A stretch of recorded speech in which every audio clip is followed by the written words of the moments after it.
উসমান রাদিয়াল্লাহু আনহু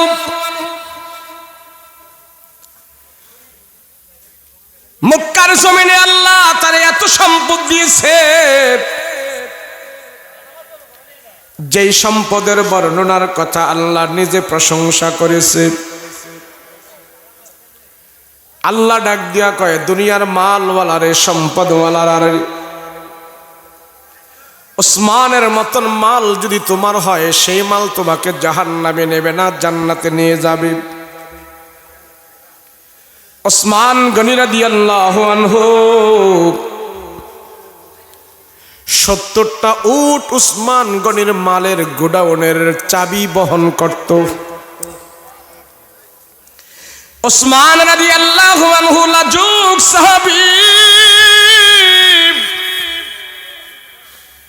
আল্লাহর কালাম পড়ে পড়ে নিজের জীবন কাটাইতো। উসমান গনি রাদিয়াল্লাহু আনহুকে যেই দিন কাফের মুশরিকরা ঘিরে দিয়ে ফেলল, দুনিয়ার জমিন থেকে বিদায় করে দিবে, উসমানকে শত্রুরা চতুর্দিক দিয়ে ঘেরাও করে ফেলেছে। শত্রুরা এসে দেখে হযরত উসমান আল্লাহর কালাম তেলাওয়াত করতেছে। শত্রুরা তীর বর্ষা নিয়ে চতুর্দিক দিয়া তারা ঘেরাও করে আছে। সব শত্রুরা এবার তীর বর্ষা নিয়ে উসমানকে ঘেরাও দিয়ে ফেলছে, উসমানকে এখন মেরে ফেলবে। শত্রুরা অপেক্ষা করতেছে উসমানের কোরআন তেলাওয়াত বন্ধ করা হোক, তারপরে তারে আমরা তীর চালাবো। কিন্তু উসমান দেখতেছে আমার সংগরিলে এখনই শেষ হয়ে যাবে। কাফের মুশরিকরা তারা তীর বর্ষা নিয়ে আমার চতুর্দিকে দাঁড়িয়ে আছে, আমাকে দুনিয়ার জমিন থেকে তারা বিদায় করে দেবে। কিন্তু উসমান আল্লাহর কালাম থেকে, তেলাওয়াত থেকে বিন্দু পরিমাণ দূরে সরে যায় নাই, কোরআন তেলাওয়াত করতেছে। আর চতুর্দিক থেকে কাফেররা তীর বর্ষা নিয়ে বসে আছে, দাঁড়িয়ে আছে। বিরক্ত হয়া উসমান রাদিয়াল্লাহু আনহুর শরীরের মধ্যে তীর মেরে দিয়েছে। উসমানের বুকের মধ্যে এসে তীরটা বিদ্ধ হয়েছে। তীর বিদ্ধ হওয়ার সাথে সাথে বুক থেকে যখন নাকি রক্ত বের হয়ে গেছে, ফিনকি মেরে রক্ত বের হয়ে গেছে, সেই রক্ত যায় আল্লাহর কালামের মধ্যে পড়েছে। রাসূলুল্লাহ সাল্লাল্লাহু আলাইহি ওয়াসাল্লামের প্রিয় সাহাবীকে কোরআন তেলাওয়াত অবস্থায় কাফেররা মেরেছে। আর এই কোরআন আল্লাহর আদালতে উসমানের শহীদের ব্যাপারে সাক্ষী দিয়া দিবি। মুসলমান ভাইরা রে আমার, কাফের মুশরিকদের অত্যাচার নির্যাতন যখন চলল, সেই মুহূর্তে উসমান কোরআন তেলাওয়াত করে, কোরআনের তেলাওয়াত বন্ধ করে না। উসমান বলে, তামাম পৃথিবীর গুলি যদি আমার কাছে আছে, তামাম পৃথিবীর মানুষ যদি আমারে কষ্ট দেয়, সেই কষ্ট আমি অনুভব করতে পারি না। আল্লাহর কালাম তেলাওয়াত করতেছি, আমার যে দিলের ভিতরে মজা, দুনিয়ার কে আমাকে মারবে আর মারবে সেটা আমার দেখার বিষয় নয়। আমি আমার আল্লাহর সাথে কথা বলতেছি, আমার আল্লাহর সাথে আমার কথাবার্তা হইতেছি। আমার শরীরে তীর বিদ্ধ হইলে, গুলি বিদ্ধ হইলে, তার বাড়ি দিয়া কেউ কোবাইলেও আমার সেটা আমার ধারণায় আসে না। আমি আল্লাহর কালাম তেলাওয়াত করে করে এমন মজা পাইতেছি, মৃত্যুর স্বাদ, মৃত্যুর কষ্ট আমার কোরআন তেলাওয়াতের মধ্য দিয়া বিদায় হয়ে গেছি। কোরআন তেলাওয়াত এত মজা। আমি আপনি ব্যবসার জন্য আল্লাহর কালাম তেলাওয়াত করতে পারি না, আমি আপনি চাকরি বাকরির জন্য কোরআন তেলাওয়াত করতে পারি না। যাদের সম্পদ বেশি, মাল বেশি, আল্লাহর কালাম খুলে পড়ার সময় হয় না। কিন্তু উসমানের মালের মতন আমাদের মাল নাই। সেই উসমান কোনোদিন কোরআন তেলাওয়াত থেকে দূরে সরে যায় নাই, কোরআন তেলাওয়াত বন্ধ করে নাই। উসমান রাদিয়াল্লাহু আনহু সব সময় মরণের কথা স্মরণ করতেন। মাল তাকে মরণের শরম থেকে ধোঁকা দিতে পারে নাই। হযরত উসমান একদিন দল বল নিয়ে রাস্তা দিয়ে হাঁটতেছেন। রাস্তা দিয়ে হাঁটতে হাঁটতে যখন একটু দূরে যায়, সব সাহাবীদেরকে কবরের সামনে যায় দাঁড়ায় তো বলল, এ সাহাবীরা তোমরা দাঁড়াও। ওসমান রাদিয়াল্লাহু আনহু দাঁড়ায় রইলেন। ওসমান বলে মাঝে মাঝে আমি কবরের পাশে এসে দাঁড়ায়া যাই। কবরের পাশে দাঁড়াইয়া হযরত ওসমান ভাবতেছে, হায়রে এই কবরের ভিতরে কত শিল্পপতি আছে, এই কবরের ভিতরে কত ধনাঢ্য মানুষ আছে, কত রাজা বাদশাহ আছে, কত নামি দামি মানুষ আছে, কবরের ভিতরে তারা সবাই এক কাতারে শুয়ে আছে। আমি ওসমান হয়তো একদিন এই কবরের মধ্যে এক লেভেলে শুয়ে থাকতে হবে। ওসমান রাদিয়াল্লাহু আনহু কবরের পাশে দাঁড়াইয়া ঝারঝার করে চোখের পানি ছেড়ে দিয়া কান্দে। সাহাবায়ে কেরাম জিজ্ঞেস করে, ওগো ওসমান, কবরের পাশে আসলে এমন করে আপনাকে কান্না করতে আমরা দেখি, কারণটা কি? অন্য কোথাও তো আপনি এত কান্না করেন না, এত চিন্তিত না, কবরের পাশে আপনি কেন কান্না করেন, কারণ কি? সাহাবীরা দেখে ওসমানের দুগাল বেয়ে পানি টপ টপ করে পড়তেছে। ওসমানের কান্না দেখে সাহাবীরাও কান্না করতেছে। আর ডাক দেয়া বলে, ওসমান, কবরের পাশে আপনি কেন কান্না করেন? দুনিয়াতে তো আপনার সম্মানের কোনো অভাব নাই, মাল দৌলতের কোনো অভাব নাই, আল্লাহ আপনারে অনেক সম্পদ দিয়েছে, অনেক ধন দিয়েছে, কবরের পাশে আপনি আসলে কেন কান্না করেন? হযরত ওসমান বলে, সাহাবীরা রে, হাসরের ময়দানে মানুষ পাওয়া যাবে, মিজানে মানুষ পাওয়া যাবে, জান্নাতে মানুষ পাওয়া যাবে, জাহান্নামেও তো মানুষ থাকবে। কবর এমন একটা ঘর, এই ঘরের ভিতরে কেউ কেউ থাকবে না। আমি 40,000 বছর আমি ওসমানে একা একা কবরের মধ্যে কাটাইতে হবে, সেই জন্য আমি কান্না করি। মুসলমান ভাইয়েরা রে আমার, মানুষের দিলগুলো যখন পাথরের মতো হয়ে যায়, আল্লাহ কোরআন কারীমের আয়াতের ভিতরে বলে মানুষের দিল পাথরের চাইতে আরো শক্ত হয়ে যায়। পাথর শক্ত, পাথরের চাইতে মানুষের দিল আরো শক্ত। মানুষ যদি একবার ভাবতো, মানুষ যদি একবার চিন্তা করত, নবীজি বলেন, সাহাবীরা রে, কবরের আযাব যদি তোমরা চোখে দেখতে পাইতা, একজন সাহাবীও তোমরা দাঁত মোবারক বের করে হাসতা না। নবীজি ডাক দিয়া বলে, সাহাবীরা, কবরের আযাব যদি তোমরা দেখতে পাইতা, আনন্দে ঘর সংসার করতা না, বাচ্চা কাচ্চা সব রেখে দিয়া তোমরা জঙ্গলের মধ্যে পড়ে থাকতা, ওখানে যায় চিল্লা পাল্লা করে করে তোমাদের জীবন কাটায় দিতা। কবরের আযাব আল্লাহ চোখে দেখায় না, কবরের আযাব আল্লাহ যেন আমাদের সামনে দেখায় না। এটা আল্লাহ তাআলা আমাদের উপরে রহম করেছে। নবীজি বলে, এটা আমার উম্মতের জন্য রহম।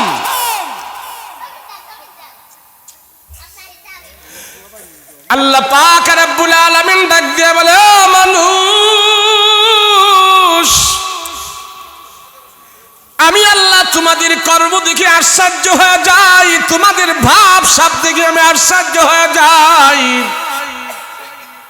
আল্লাহ ডাক দেয়া কয়, কাইফা তাকফুরুনা বিল্লাহ। আমরা সমাজের ভিতরে একটা ভালো দামি দামি সম্মানী মানুষ যদি সে একটা অশালীন অসভ্য কাজ করে, আমরা আশ্চর্য হয়ে যাই। হারে, মসজিদের ইমাম সাহেব এই কাজটা কেমনে করলো? গতবার হজ করে আসলো, হাজী সাহেব এই কাজটা কেমনে করলো? আশ্চর্য হয়ে যায় কিনা? পাকনা দাড়িওয়ালা মানুষটা কেমন ভাবে দাঁড়ায় দাঁড়ায় প্রস্রাব করে, আশ্চর্যের বিষয় কিনা? এই লোকে গতবার হজ করে আসছে, আর এবারে সে গাঞ্জা খায়, সুদ খায়, বিড়ি খায়, হজ করে তার লাভ কি? তারে নিয়ে সবাই আশ্চর্য হয়ে যায়। আল্লাহ ডাক দিয়া বলে, মানুষ, তোমার অপকর্ম দেখে আমি আল্লাহ আশ্চর্য হয়ে যাই।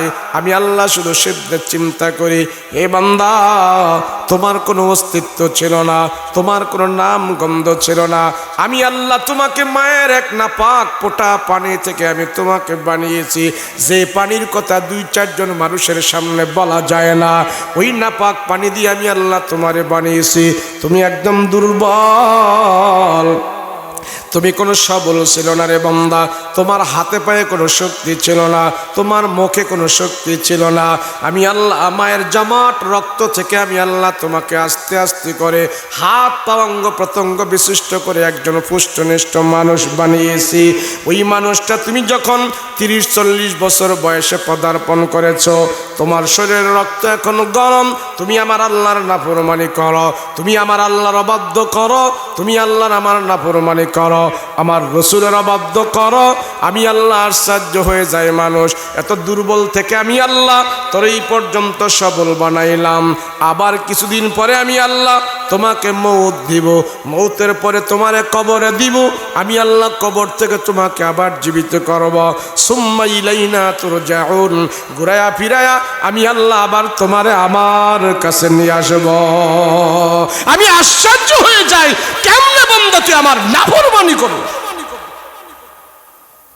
বলেন, আমাদের কি অস্তিত্ব কোনোদিন ছিল? বলেন না, ছিল?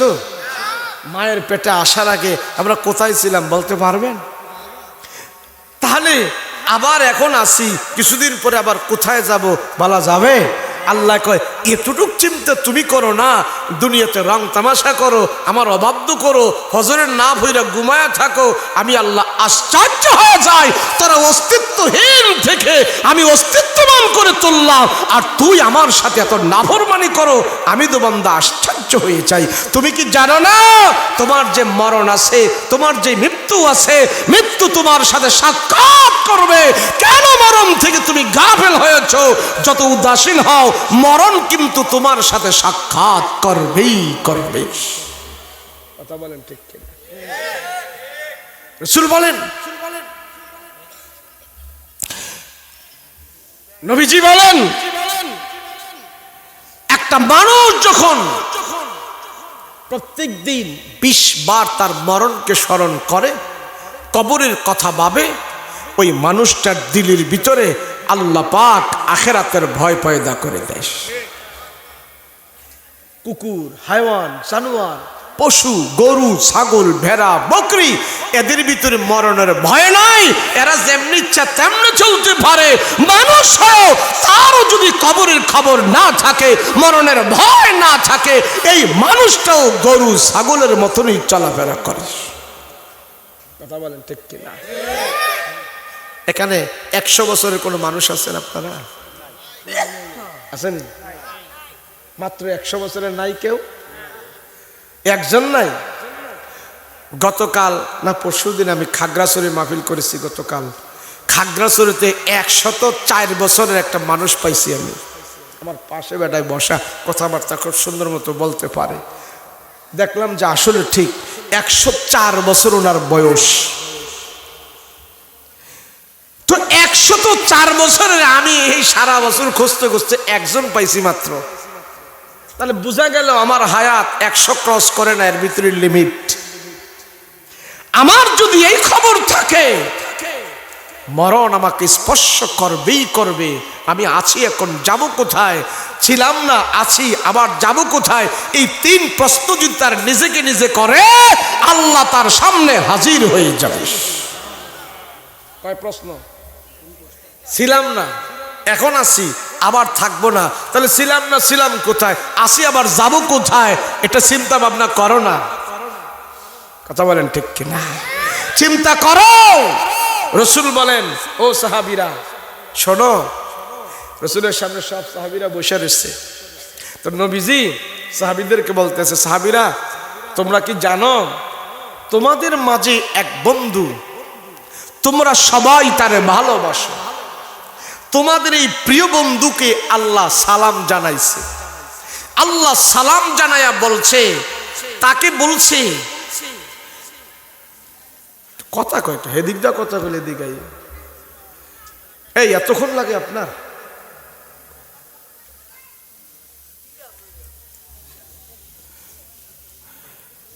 আল্লাহ তোমাদের এক বন্ধুকে সালাম জানাইছে, যেই বন্ধুকে তোমরা ভালোবাসো। সেই বন্ধুকে সালাম জানাইয়া আল্লাহ পাক বলেছে, তোমাদের এই বন্ধুকে বলছে যে সেই বন্ধু যদি দুনিয়াতে থাকতে চায় আল্লাহ তার হায়াতটা লম্বা করে দিবে, আর আল্লাহর কাছে যদি সে চলে যেতে চায় সসম্মানে আল্লাহ পাক তারে নিয়ে যাবে। তোমাদের সেই বন্ধু দুনিয়াতে থাকতে চায় নাই, সে আল্লাহর কাছে চলে যাইতে চেয়েছে। এখন সব সাহাবাই কেরাম চিন্তা করতেছে, আমাদের মাঝে এমন বন্ধু কে আছে তারে আল্লাহ সালাম জানাইছে, সালাম জানায় বলছে দুনিয়াতে থাকার জন্য, কিন্তু থাকতে চাই নাই, আল্লাহর কাছে চলে যেতে চাইছে। এমন বন্ধুকে যদি আমার কইতো যে দুনিয়াতে থাকতে চাইলে আরো হায়াত বাড়ায় দেব, তো আমি তো আরো হায়াত বাড়াইয়া চাইতাম। মানুষ কি মরার জন্য প্রস্তুত? দুনিয়ায় থাকার জন্য হায়াত লম্বা চাই কি চাই না? সাহাবাই কেরামদেরকে রাসূল বলতেছে, তোমাদের এই বন্ধু সে দুনিয়াতে থাকতে চায় নাই, আল্লাহর কাছেই চলে যাইতে চেয়েছে, তোমাদের ওই প্রিয় বন্ধু। এতটুকু বলে রাসূল সবাইরে বিদায় করে দিচ্ছে, যাও। এখন সব সাহাবাই কেরাম শুধু চিন্তায় পড়ে গেল, আমাদের মাঝে এমন বন্ধু কে? কেমন বন্ধু? আল্লাহ থাকতে কইছে দুনিয়াতে, চাইলে তার হায়াত বাড়ায় দিবে, চাইলে দুনিয়াতে থাকতে চলে যাইতে চাইছে আল্লাহর কাছে, সেই বন্ধুটা কি? সব সাহাবায়ে কেরাম ওসমানের কাছে গেল। ওসমান কয়, না, আমারে তেমন সালাম জানায় নাই। সাহাবীরা আবার গেছে না ওমর রাদিয়াল্লাহু আনহুর কাছে, ওগো ওমর, আল্লাহকে আপনারে সালাম জানায়া দুনিয়াতে থাকার কথা বলছে। ওমর কয়, না না, এমন খবর আমাকে দেয় নাই, সালাম জানায় নাই। সাহাবীরা শুধু টেনশনে পেরেশান, আমাদের বন্ধুকে, আরে আল্লাহ দুনিয়াতে থাকার জন্য তারে পারমিশন দিল, পারমিশন গ্রহণ করে নাই। এবার আলীর কাছে গেছে, আলী কয়, না না, আমার এমন সালাম দেয় নাই। সাহাবীরা সবাই মিলে আবু বকর রাদিয়াল্লাহু আনহুকে খুঁজে খুঁজে বের করলো। যায়া দেখে আবু বকর দুইটা চোখের পানি ছেড়ে ছেড়ে কান্না করতেছে। আবু বকর ঝার ঝার করে চোখের পানি ছেড়ে দিয়ে কান্না করি। সাহাবীরা বুঝতে পারছেন, ওগো আবু বকর, মনে হয় আল্লাহ আপনারে সালাম দিয়া দুনিয়াতে থাকার জন্য বলছে, আপনি দুনিয়াতে থাকতে চান নাই, আল্লাহকে আপনাকে সালাম দিছে কিনা?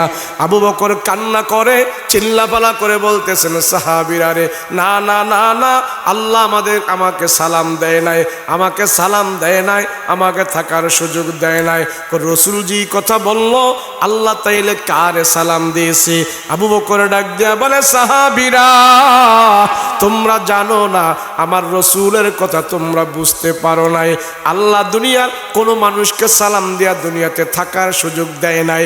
এই সালাম, এই পারমিশন দুনিয়াতে থাকার জন্য আল্লাহ আর কাউকে বলে নাই, আমাদের নবীকে বলেছে। হযরত ওমর রাদিয়াল্লাহু আনহু কান্না করে, ওসমান কান্না করে, আবু বকর কান্না করে, সব সাহাবীরা কান্নায় ভেঙে পড়েছে। কান্না করতে করতে কার জন্যে?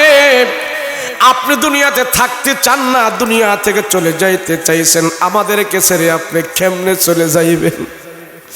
সব সাহাবীরা এখন খাওয়া দাওয়া বন্ধ করে দিয়েছে, বিবির কাছে যায় না, বল বাচ্চার খবর নেয় না, শুধু কান্না, শুধু কান্না। ওগো রহমতের নবী গো, আমাদের পেটের মধ্যে খাবার থাকে না, আমাদের চুলায় ঘরে আগুন জ্বলে না, আমাদের যত যন্ত্রণা দুঃখ কষ্ট নিয়া আমরা যদি আপনার চেহারার সামনে বসে যাই, আল্লাহ তাআলা আপনার চেহারার বরকতে আমাদের সব ক্ষুধার যন্ত্রণা দূর করে দেয়। রসুল গো, আপনি যদি দুনিয়াতে না থাকেন, আমাদেরকে ছেড়ে যদি আপনি চলে যান, কই যাব আমরা? সাহাবীরা যাওয়ার তো জায়গা নাই, না পয়গম্বর, না না, আল্লাহ আপনার সালাম দিয়েছে, দুনিয়াতে থাকার জন্য আল্লাহ আপনাকে পারমিশন দিয়েছে। নবী গো, আপনি দুনিয়াতে থাকেন, দুনিয়াতে থাকেন। সাহাবীরা আমার নবীর যায় পায়ে ধরে, হাতে ধরে হাউমাউ করে কান্নাকাটি শুরু করে দিয়েছে। ওমর খানা খায় না, ওসমান খানা খায় না, আলী খানা খায় না, বিবাল বাচ্চার কাছে যায় না, দুনিয়ার সব খবরাখবর তাদের কাছে আর নাই। এখন শুধু আমার নবীর চেহারার সামনে পড়ে থাকি, নবীজির চেহারার সামনে পড়ে পড়ে কান্না করে, চোখের পানি ছেড়ে ছেড়ে কান্না করে। আল্লাহর নবী ডাক দিয়া বলে, ওমর, হে আবু বকর, তোমরা শান্ত হও, শান্ত হও। আমি নবী দুনিয়ার জমিন থেকে বিদায় হয়ে যাব। মৃত্যু এমন এক জিনিস আমার নবীকে পর্যন্ত ছাড়ে নাই, আমার নবীকে পর্যন্ত মৃত্যু গ্রাস করবে। আমিও মরণের যন্ত্রণা থেকে বাঁচতে পারবো না। মৃত্যু এমন এক জিনিস, আমি রাসূল মরণের সাক্ষাৎ হতেই হবে। আল্লাহর নবী আবু বকর রাদিয়াল্লাহু আনহুকে ডাক দিয়ে বলে, আবু বকর, আরে আমার রহস্যের কথাটা কেউ বুঝতেছিল না, কাউকে আমি জানাই নাই, শুধু এতটুক জানাইছি। তুমি আবু বকর আমার গোপন কথাটা পুরাপুরি ভাবে বুঝে ফেলছো। সাহাবীদেরকে তুমি কেন বললা আমাকে আল্লাহ এমন করে সালাম জানাইছে, না জানাইলেই তো ভালো হইতো। হযরত আবু বকর বলে, রাসূল গো, আপনার মাথার দু একটা চুল পাইকা গেছে, দাড়ি কয়েকটা পাইকা গেছে। নবীজি, সেদিন থেকেই আমি আবু বকর বুঝে ফেলেছি দুনিয়া থেকে আপনার যাওয়ার সময় আস্তে আস্তে করে ঘনিয়ে চলে আসছি। আল্লাহর নবী রাহমাতুল লিল আলামিন ডাক দেখে, সাহাবীরা তোমরা থামো, আমি রাসূলকে আল্লাহ পাক আসমানের নিচে আল্লাহর পরে দুনিয়াতে আমারে সবচেয়ে বড় দামি করে বানাইলো। দুনিয়াতে আল্লাহর পরে যার মর্যাদা সম্মান আল্লাহ আমার নবীকে দিয়েছে, ওই নবী ডাক দিয়া কয়, সাহাবীরা রে, মরণের যন্ত্রণা থেকে কেউ বাঁচতে পারবে না। মৃত্যু সবার সাথে সাক্ষাৎ করবে, মরণ সবার সাথে সাক্ষাৎ করবে। মৃত্যু থেকে যদি কেউ বাঁচতে পারত, মরণের যন্ত্রণা থেকে যদি কেউ বাঁচতে পারত, আমার নবীকে আল্লাহ পাক সর্বপ্রথম বাঁচাইয়া দিত। মরণ এমন এক জিনিস, কখন আসবে বলা যায় না। নবীদের ভিতর থেকে একজন নবী ছিলেন সুলাইমান পয়গম্বর। সুলাইমান পয়গম্বর সারা দুনিয়ার বাদশা ছিল। তাম পৃথিবীর এই মুহূর্ত থেকে ওই মুহূর্ত পর্যন্ত রাজত্ব করত। পশু পাখি পর্যন্ত সুলাইমানের ভাষা বুঝত, বাতাসের ভাষা পর্যন্ত সুলাইমান নবী বুঝতেন। রৌদ্রের ভিতরে কি আছে সেটাও সুলাইমান নবী বুঝতেন। কীট পতঙ্গের ভাষাগুলো সুলাইমান নবী বুঝতে পারতেন। এমন কোনো পশু পাখির ভাষা, মাখলুকাতের ভাষা জানা ছিল না। সব কিছুর ভাষা আল্লাহ সুলাইমান নবীকে দান করেছে। ওই সুলাইমান নবী তামাম দুনিয়াটা বাদশাহী করেছে, রাজত্ব করেছে। এবার রাজত্ব করিয়া সুলাইমান নবী আল্লাহকে ডাক দিয়া কয়, আল্লাহ, দুনিয়ার বাদশাহী নিয়ে তোমার দরবারে হাজির হতে চাই না। তুমি যে বাইতুল মুকাদ্দাস মুসলমানদের জন্য প্রথম কেবলা নির্ধারণ করতেছো, আমি সুলাইমান ইচ্ছা করেছি এই কেবলাটা, মুসলমানদের এই কেবলা, এই ঘরটা, আল্লাহর ঘর বাইতুল মুকাদ্দাস, মুসলমানদের এই কেবলাটা আমি সুলাইমান আমার হাতে এটা করতে চাই। আল্লাহ তুমি আমাকে সুযোগ দাও। সুলাইমান আলাইহিস সালাতু ওয়াস সালাম মুসলমানদের যে প্রথম কেবলা ফিলিস্তিন মসজিদুল আকসা, এটা পয়গম্বর সুলাইমান নবী নিজের হাতে তৈরি করেছে। আল্লাহর কাছে চাই আনছেন, আল্লাহ, দুনিয়ার বাদশাহী নিয়ে তোমার দরবারে হাজির হতে চাই না, আমি তোমার কেবলাটা নির্মাণ করে যেতে চাই। বাদশাহী নিয়ে তোমার দরবারে হাজির হব না। আমি সুলাইমান বলতে পারবো শুধু বাদশাহী করি না, আল্লাহ তোমার বাইতুল মুকাদ্দাস আমি নির্মাণ করে আসছি। আল্লাহ তুমি আমার মসজিদটা করার সুযোগ দাও, মুসলমানদের কেবলাটা করার সুযোগ দাও। আল্লাহ ডাক দিয়া বলে, পয়গম্বর সুলাইমান, আমি সব তোমাকে দিয়ে দিলাম, তুমি করতে থাকো। সুলাইমান পয়গম্বর খুব খুশি হইল। আল্লাহর ঘর বাইতুল মুকাদ্দাস উনি নিজের হাতে নির্মাণ করবে। নিজে হইলেন ইঞ্জিনিয়ার, আর রাজমিস্ত্রির যোগালি রয়েছে কিছু কতগুলো জিন জাতি। তাড়াতাড়ি বাইতুল মুকাদ্দাসের কাজটা শেষ করবে, সেই জন্য জিন জাতিদেরকে যোগালি বানাইলো, রাজমিস্ত্রি বানাইলো। ইট লাগাইবে, কাদামাটি লাগাইবে, সেই জন্য জিন জাতিদের ভিতর থেকে পোক্তা পোক্তা জিনদেরকে এনে হাজির করলো। সমুদ্র থেকে বিশাল বড় বড় পাথর এনে এনে বাইতুল মুকাদ্দাসের কাজটা করতেছে। আর পয়গম্বর সুলাইমান নবী খুব খুশি হয়ে গেছে। আল্লাহ রে, সারা দুনিয়ার রাজত্ব করতেছি আমি, সারা দুনিয়ার বাদশা তুমি আমারে বানাইছো, সারা দুনিয়ার বাদশাহী করে আমার দিলের ভিতরে এত শান্তি পাই না। তোমার ঘর বাইতুল মুকাদ্দাস করে করে আমি যে শান্তি পাইতেছি, আল্লাহ এই বাইতুল মুকাদ্দাসটা যেন করে আমি মৃত্যুবরণ করতে পারি, এই সুযোগটা তুমি আমাকে দিও। সব জিন জাতিদেরকে লাগায়া দিছে, জিন জাতিরা কাজ করতেছে। আর নবী সুলাইমান লাঠির উপর ছেঁচ দিয়ে এইভাবে দাঁড়ায়া থাকে, আর সব জিন জাতিরা কাজ করতে থাকে। বিকালবেলা নবী সুলাইমানও বাড়িতে চলে যায়, জিন জাতিরাও বাড়িতে চলে যায়, সবাই কাজ করতে থাকে।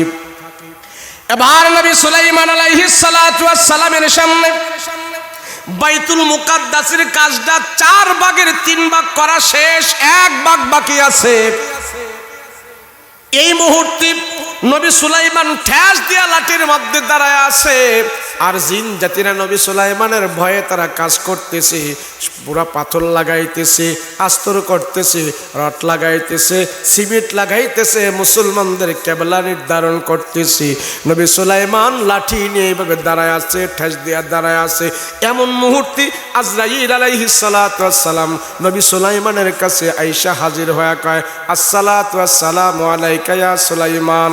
নবী সুলাইমান আলাইহিস সালাতু ওয়াস সালাম ওই আজরাইলের সালামের জবাব নিয়ে বলতেছেন, ভাই এই শহরের ভিতরে তোমার মতন মানুষ তো আমি দেখি নাই। আমি পুরা পৃথিবীর এই প্রান্ত থেকে ওই প্রান্ত রাজত্ব করি, তামাম দুনিয়াটা আমি পরিচালনা করি, কিন্তু তোমার মতন চেহারার মানুষ তো আমি কোথাও দেখি নাই। তুমি কে, তোমার পরিচয়টা বলো। ওই আজরাইল ডাক দিয়া কয়, নবী সুলাইমান গো, আমার চেহারাটা যে একবার দেখে সে দুনিয়াতে আর থাকতে পারে না। নবী সুলাইমান ডাক দিয়া কয়, বুঝে ফেলছি তুমি মালাকুল মউত আজরাইল। বলে হ্যাঁ। পয়গম্বর সুলাইমান বলে, কেন আসছো বলো, কারণ কি? আমার কাজ তো একটাই, আমি মানুষদের রূহ বের করে নিয়ে যাই।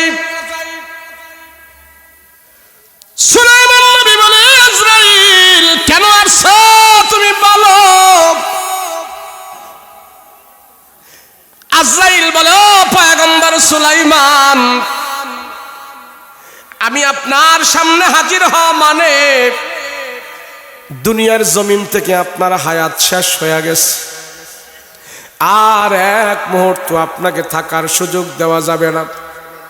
নবী সুলাইমান কয়, আজরাইল এই যে বাইতুল মুকাদ্দাসের কাজটা আমি শুরু করেছি, 4 ভাগের 3 ভাগ শেষ হয়ে গেছে, 1 ভাগ কাজ বাকি আছে। তামাম দুনিয়ার রাজত্ব আমি করি, রাজত্ব নিয়ে আল্লাহর দরবারে হাজির হতে চাই না। আমি নবী সুলাইমান বাইতুল মুকাদ্দাসের কাজটা নিয়ে হাজির হতে চাই। আপনারা যারা একটা মসজিদ বানান, এই মসজিদ আল্লাহর দরবারে সাক্ষী হবে। আপনারা যারা একটা নেকের কাজ করেন, নেকের কাজটা আল্লাহর দরবারে হাজির হবে। নবী সুলাইমান কয়, তামাম রাজত্ব নিয়ে আমি আল্লাহর দরবারে হাজির হতে চাই না, এই বাইতুল মুকাদ্দাসের কাজটা নিয়ে আমি আল্লাহর দরবারে হাজির হতে চাই। আজরাইল তুমি আমার একটু সুযোগ দাও, তুমি আমার একটু সুযোগ দাও। ওই বাকি 4 ভাগের 3 ভাগ কাজ তো শেষ, 1 ভাগ কাজ করার আমাকে সুযোগ দাও। এরপরে তুমি আমার মরণ নিয়া, আমার মৃত্যু ঘটায় আমার রুহটা নিয়ে যাও। আজরাইল কয়, আপনার মুখের কথা শোনার আমার টাইম নাই। আমি আমার রুল নিয়মের ভিতরে এমন নাই, 1 চুল আগেও না, 1 চুল পরেও না। আপনি নবী হন আর যা হল, আপনার মৃত্যু এখনো হয়ে যাবে, এটা আমি আল্লাহর কাছ থেকে আদিষ্টিত হয়েছি, 1 মুহূর্ত নয়। নবী সুলাইমান ডাক দিয়া কয়, আজরাইল আমি সুলাইমান প্রমাণ করি বাইতুল মুকাদ্দাসের কাজটা আমাকে করতে দাও, করতে দাও। আজরাইল কয় না, না, যদি এটা আপনার করতে হয় আমার কাছে নয়, আমার রুটিন এমন নয়, আমি আপনার সময় দিতেও পারি না, আপনার থেকে সময় নেওয়ারও সুযোগ নাই, যা আছে তা আমি করব। আপনার আল্লাহর কাছে বলেন। সুলাইমান নবী আল্লাহকে ডাক দিয়া কয়, আল্লাহ, আমি বাইতুল মুকাদ্দাসের কাজটা শেষ করি, তারপরে আজরাইলকে বলেন রূহ বের করার জন্য। আল্লাহ কয়, নবী সুলাইমান গো, মৃত্যু এমন এক জিনিস, আমার আল্লাহর আদালতে, আমার ইনসাফের ভিতরে মৃত্যু এমন একটা বস্তু, তুমি সুলাইমান না কে সেটাও আমি আল্লাহ চিনি না। মৃত্যু যার যখন নির্ধারিত আছে, মৃত্যু যে যখনই পতিত হবে, ওই সময়ে তার জান আজরাইল বের করবে। আমি আল্লাহ তোমাকে এক মুহূর্ত সময় দেওয়ার আমার সুযোগ নাই, আমি পারবো না। আল্লাহ পাক ডাক দিয়া বলে, ও আজরাইল, আমার সুলাইমান ভালো একটা কাজের জন্য নিয়ত করেছে, কাজও করতেছে। সুলাইমানের ইচ্ছাই তো হইল কাজটা পুরা করবে, তারপরে তার মরণ হতে চায়। নির্দিষ্ট সময়ে তার মরণ হবে ঠিক, তবে নবী সুলাইমান যে মৃত্যুবরণ করেছে, ওই জিন জাতিরা বাইতুল মুকাদ্দাসের কাজ যারা করতেছে তারা জানবে না নবী সুলাইমানের মরণ হয়েছে। আসলে নবী সুলাইমান রে তোমার মৃত্যুবরণ করবা, মৃত্যু ঘটায়া দিবা, তার রূহ বের করে দিবা। নবী সুলাইমানের হাতের মধ্যে যে কাঠের লাঠিটা আছে, ওই লাঠিটার পিছনে লাঠিটা এইভাবে দাঁড় করায়া নবী সুলাইমানের দেহটা কাঠের লাঠির মধ্যে লাগায়া রাখবা। আর যত জিন জাতি আছে তারা বুঝতে পারবে নবী সুলাইমান মরে নাই, আসলে নবী সুলাইমান মারা গেছে। যদি মারা যায় তারা কাজ করবে না, কিন্তু সব জিন জাতি যেন বুঝতে পারে নবী সুলাইমান এখনো জীবিত আছে। এমন ভাবে নবী সুলাইমানের দেহটা, ডেড বডিটা কাঠের মধ্যে দাঁড় করায়া রাখো, সব জিন জাতি যেন নবী সুলাইমানের বডি দেখে দেখে বাকি বাইতুল মুকাদ্দাসের কাজ তারা শেষ করি। তারপরও সময় দেওয়া যাবে না। মুসলমান ভাইরা রে, আমার নবী সুলাইমানের রূহটা নিয়ে গেল। আজরাইল আর জিবরাইল আলাইহিস সালাতু ওয়াস সালাম দুইজনে মিলিয়া নবী সুলাইমানের দেহ বডিটা দাঁড় করায়া রাখছে। কাঠের লাঠির মধ্যে এইভাবে হেলান দেয়া দাঁড়ায় রয়েছে, আর জিন জাতিরা সবাই কাজ করতেছে। কাজ করতে করতে বিকালবেলা হয়ে গেছে। এবার বলে, নবী সুলাইমান দিয়ে বাড়িতে যায় না, ব্যাপার কি? তো জিনের সর্দার যেটা আছে কাজ করতে থাক, বাকি জিনগুলা কয় আমরা কি খাবার খাবো না, রাতের খাবার খাবো না। কয় নবী সুলাইমান খাওয়া দাওয়া বন্ধ করে দিছে, তোরাও খাওয়া দাওয়া বন্ধ কর, কাজ করতে থাক। খাওয়া দাওয়া বন্ধ করে দিছে। নবী সুলাইমান লাঠির উপরে ভর করে দাঁড়ায় রয়েছে, আসলে মৃত্যুর বডিটা দাঁড়ায় রয়েছে, মরণ হয়ে গেছে। সব জিন জাতিরা এবার কাজ করতেছে, রাত্রেও কাজ করে, দিনেও কাজ করে। নবী সুলাইমান দাঁড়ানো আছে, কাঠের লাঠির উপরে ভর দিয়া দাঁড়ায় রইল। আর সব জিন জাতি কাজ করতে করতে বাইতুল মুকাদ্দাসের কাজটা কমপ্লিট করছি। বাইতুল মুকাদ্দাসের কাজ যখন কমপ্লিট হয়ে গেছে, এবার ধপাস করে নবী সুলাইমানের দেহটা মাটির মধ্যে পড়ে গেছে, লাশটা মাটিতে পড়ে গেছে। জিন জাতি সবাই এসে বলতেছে, ব্যাপার কি? আমাদের কাজ কাম শেষ হয়ে গেছে, সুলাইমান নবীর দেহটা মাটির মধ্যে পড়ে গেছে, কারণ কি? সব জিন জাতি আইসা নবী সুলাইমানের বডিটা টেস্ট করতেছে, বুকে দেখাতায়, মুখের হাতের মধ্যে ধরে, দেখে যে না রক্ত চলাচল করে না, শিরা বাজে না। সবাই বলতেছেন, হায় রে, নবী সুলাইমানের তো ডেড বডি হয়ে গেছে, নবী সুলাইমান তো মারা গেছে। কখন মারা গেল কেউ জানে না, কোন সময় মারা গেল কেউ জানে না, কবে মারা গেল কেউ জানে না। কমনে মৃত্যুবরণ করলো কেউ জানে না। এবার জিন জাতিরা তালাশ করতে করতে দেখে নবী সুলাইমান যে লাঠির মধ্যে ভর করে দাঁড়ায়া ছিল, ওই লাঠিটার পিছন দিয়া দেখতেছে গুনি পোকায় খাইতে খাইতে লাঠিটারে শেষ করে ফেলছে, জাজরা করে ফেলছে, লাঠিটা দুর্বল হয়ে গেছে। নবী সুলাইমানের ভারে লাঠিটা ভেঙে গেছে। এবার জিন জাতিরা মিলে দেখল সুলাইমান নবী কবে মৃত্যুবরণ করেছে, কখন মারা গেছে, এটা কেমনে বোঝা যাবে? নবী সুলাইমান যে লাঠির উপরে দাঁড় করা রইল, যে লাঠিতে ভর করে দাঁড়ায় রইছে, ঘুই পোকায় উলি পোকায় যখন খায়া খায় লাঠিটারে শেষ করে দিছে। এখন তো জানে না কবে থেকে লাঠি খাওয়া শুরু হয়েছে। এবার জিন জাতিরা মিলা ভালো একটা কাঠের লাঠি নিয়েছে, ওই লাঠির এক মাথায় ঘুনি পোকাগুলো ছেড়ে দিয়েছে, জীবিত ঘুনি পোকাগুলো। সকাল থেকে নিয়ে বিকাল পর্যন্ত ঘুনি পোকায় লাঠিটা খাইল। এই লাঠিটারে সবাই মিলিয়ে এতটুক পর্যন্ত মাপ দিছে। এই পর্যন্ত যদি একটা ঘুনি পোকায় লাঠিটারে খায়, তাহলে একটা ঘুনি পোকায় লাঠিটারে খাইতে খাইতে কয়দিন সময় লাগতে পারে, কয় বছর সময় লাগতে পারে। জেনেরা আন্দাজ করে দেখলো লাঠিটা ঘুনি পোকারা 1 বছর ধরে কামড়ায় কামড়ায় খাইছে, আর 1 বছর আগে নবী সুলাইমান মারা গেছে। সব জিন জাতির আশ্চর্য হয়ে গেল, আমাদের কাজও কমপ্লিট। নবী সুলাইমানের দেহ মাটির মধ্যে পড়ে গেছে। আল্লাহ ডাক দিয়া কয়, সুলাইমান গো, বাদশাহী আছে, সম্পদ আছে, ক্ষমতা আছে, কিন্তু তুমি নেক কাজ করবা, ওই নেক কাজও পুরা করবা, সেটাও আমি মানব না। কিন্তু আমার আদালতে মৃত্যুটা যেই সময় আছে, যেই সময়ে তোমাকে আমি মৃত্যু দেব, ওই সময়ে তোমার মরণ ঘটায়া দিব। আল্লাহর রাসূল বলেন, সাহাবীরা রে, আমি নবীও মরণ থেকে বাঁচতে পারি না, তোমরাও মরণ থেকে বাঁচতে পারবা না। আমার নবীকে যেহেতু মৃত্যু গ্রাস করবে, আমার নবীকে যেহেতু মরণের আযাব আল্লাহ দিবে, তোমরাও প্রস্তুত থাকো, এই মরণের আযাব তোমরা গ্রহণ করবে। তবে আমার রাসূলের মৃত্যু আর আমাদের মৃত্যু এক নয়। কেমনে জানেন? সংক্ষিপ্ত করে বলছি, দোয়া করবে এখনই। রাসূল পাক সাল্লাল্লাহু আলাইহি সাল্লাম ইন্তেকালের আগে নবীজি অসুস্থ হয়ে গেলেন। 14 দিন আগে রাসূল অসুস্থ, জ্বর। নবীজির 2টা হাত মোবারক এইভাবে ছড়িয়ে দিলেন।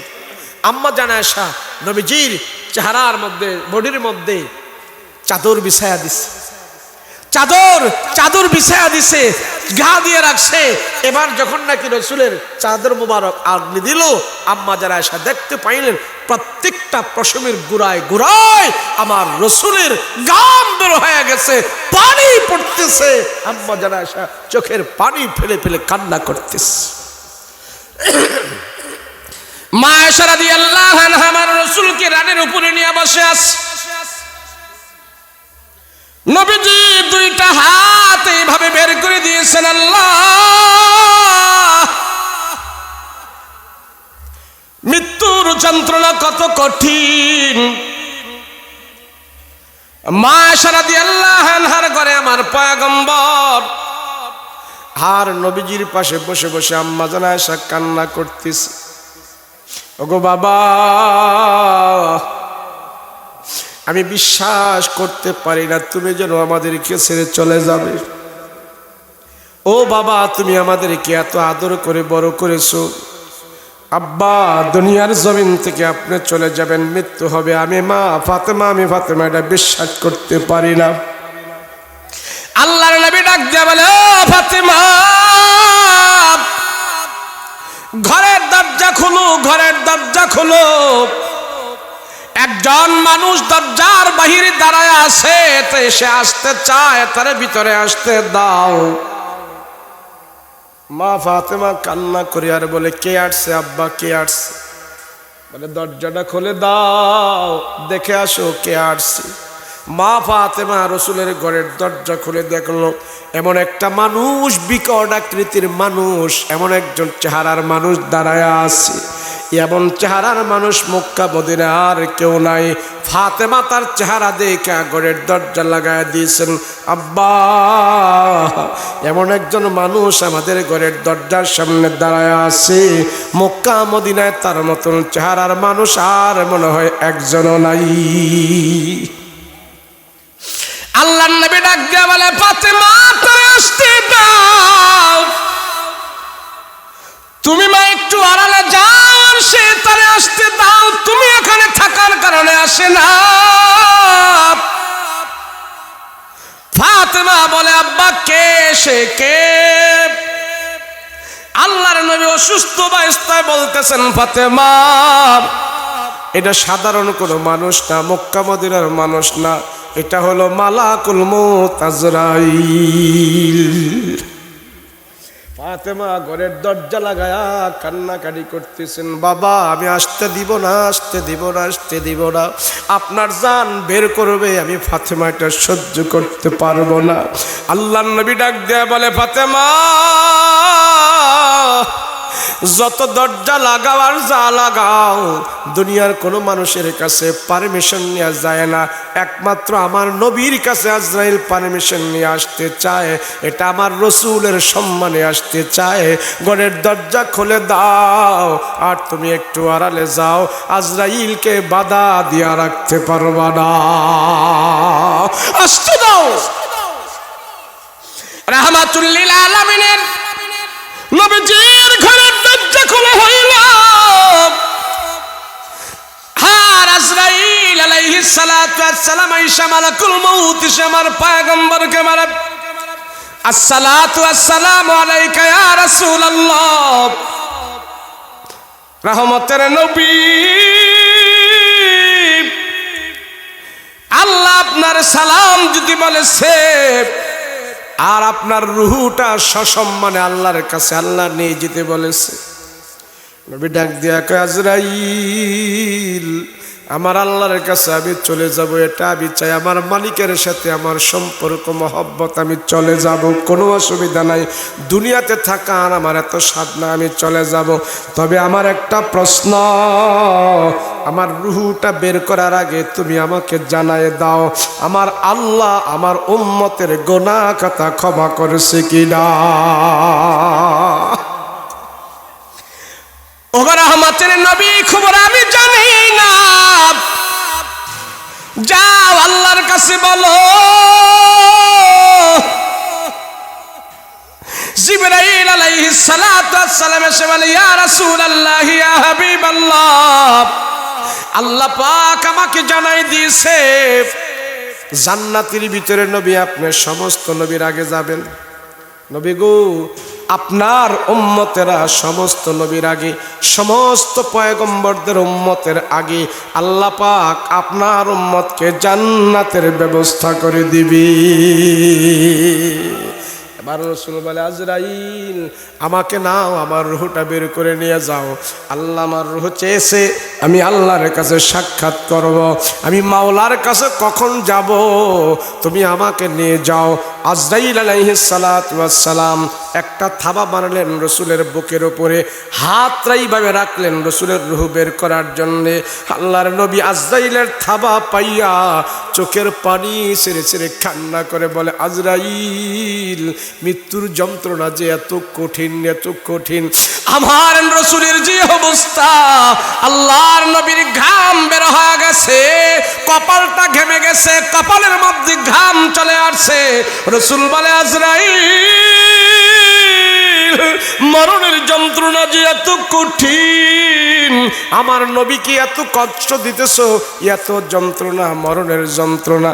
আজরাইল কয়, নবী গো,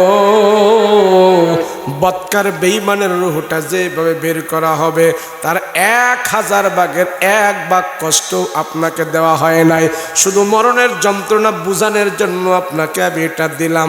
আপনার রূহ কষ্ট করে বের করা হবে না, সসম্মানে বের করা হবে। আল্লাহর নবীর রূহটা, পবিত্র রূহটা সসম্মানে বের করিয়া আল্লাহ পাক আজরাইল আলাইহিস সালাতু ওয়াস সালাম আল্লাহর কাছে নিয়ে গেছে।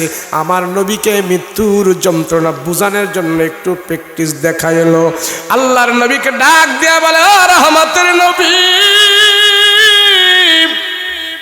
আপনার উম্মতের ভিতরে যারা বদকার হবে, বেনামাজি বেঈমান হবে, সুদখোর হবে, ঘুষখোর হবে, পরের সম্পত্তি মেরে খায়, আল্লাহকে যারা চেনে না, আল্লাহকে যারা মানে না, ওই সমস্ত বেঈমানদের রূহটা এমনভাবে বের করা হবে, একটা ছাগল একটা বকরি জবাই করা ছাড়া যদি তার চামড়াটা ছিলা হয়, ওই ছাগল বকরিটা কেমনভাবে চিল্লাইতে থাকবে, কত কষ্ট হবে।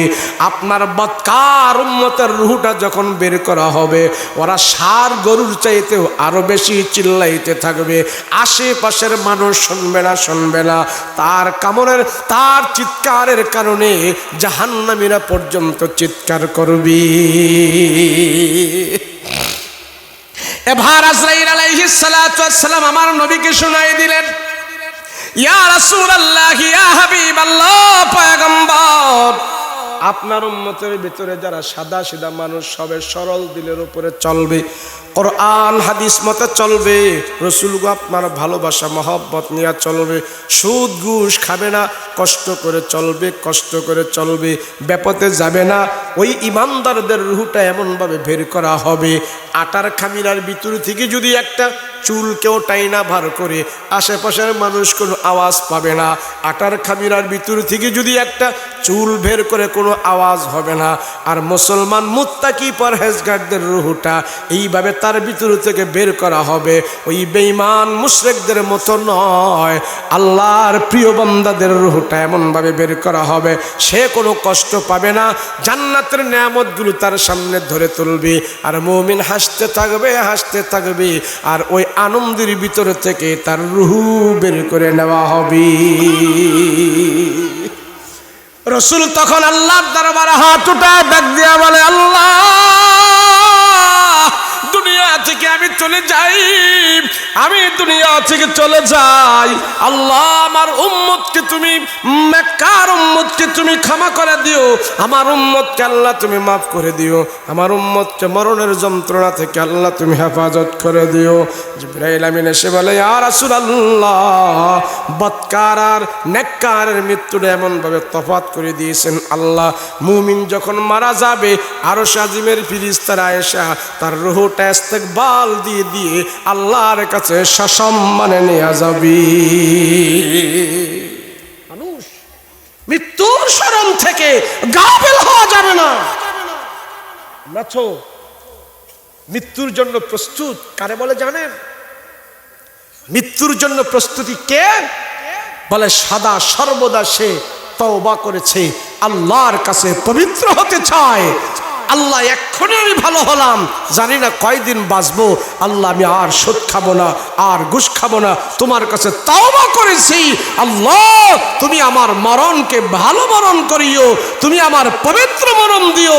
এই আমার আপনার যে এখন ভালো মরণ হবে না খারাপ মরণ হবে, এটা আমি আর আপনি নিজে বলতে পারবো। বলেন কেমনে পারবো জানেন? ধরেন না, দুইটা মানুষ করাত দিয়ে গাছ কাটতেছে, এদিক দিয়ে টানে, ওদিকে আরেকজনের টানে, দুইজন মানুষ করাত দিয়ে গাছ কাটতেছে। আচ্ছা, আমি যদি সেখানে যাই, আমি কি বলতে পারবো এই গাছটা কোন দিকে পড়বে? কথা বলেন না। কিন্তু যারা দুইজনে করাত দিয়ে গাছ কাটতেছে, এরা বলতে পারবে কিনা কোন দিকে পড়বে? আরে মানুষ, আমার আর তোমার জীবনটা করাতের মতন এইভাবে শেষ হচ্ছে, একদিন শেষ হয়ে যাবে। আমি এখনই বলতে পারবো আমার জীবন শেষ হচ্ছে কোন দিকে হেলে আছে, জাহান্নামের দিকে না জান্নাতের দিকে। সুদ ঘুষ খাইয়া আমার জীবন কোন দিকে গেছে, নামাজ রোজা ইবাদত বন্দেগী করে আমার জীবন কোন দিকে আছে, আমি নিজেই বলতে পারবো। কথা বলেন ঠিক কিনা? তাহলে আমার যদি বিশ্বাসটা হয় না, আমি তো খারাপ কাজে লিপ্ত আছি, আমি তো সুদের উপরে আছি, আমি তো ঘুষের উপরে আছি, আমি তো খালি টিভির উপরে আছি, নাচ গানের উপরে আছি, হেডফোন লাগাই আমি গান গাইতেছি, গান শুনতেছি। এই অবস্থায় যদি